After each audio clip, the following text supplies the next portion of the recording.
medyo napaaga tayo ng konti. Nandito na tayo sa Quezon City. Umalis tayo sa bahay bago mag-alas 4. So dumating tayo dito ng 5:10. Kaya ang ginawa natin kumain muna tayo mga kapatid.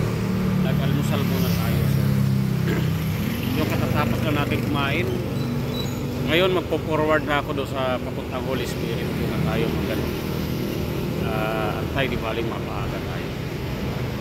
Okay, alright, so good morning. So babiyahe tayo ngayon uli ng Malba, Batangas, galing ng Holy Spirit.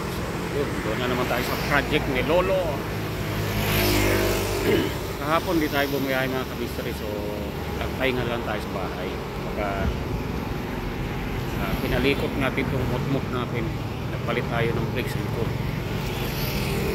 Tapos siyempre nilinis na lang natin. Okay, alright, so yun. Titinan ko rin mamayang hapon mga kapatid.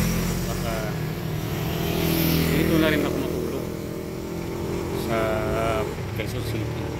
Kasi babiyahe rin tayo sa Sabado. Yun. Okay, alright, let's go. Peace, yo. Ayun, good morning uli mga kamisiri. So stop over muna kami dito sa Petron SLEX. So yan si SAR 877, si Innova. So kami mga kamisiri, pasok muna tayo sa loob at maka-order. Okay, right.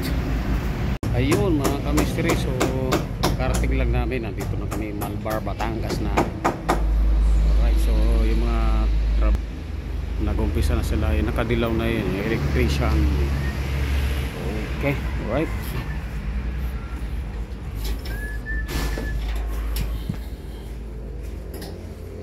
Yun, no?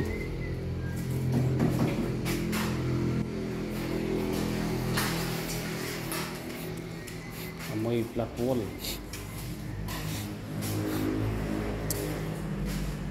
Ayun na ganun siya dito. Flat wall.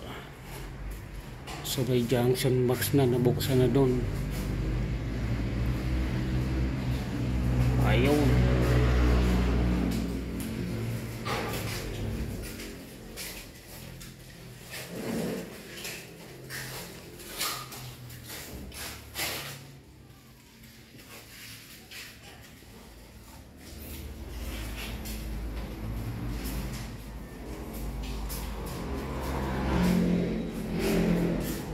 Ayun, mayroon na rin pala nalatag doon mga kamaistri.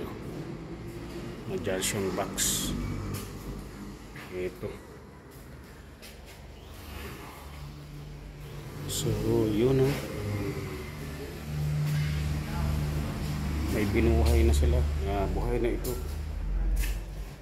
Buhay na. Yan o. So, konting palitada na lang.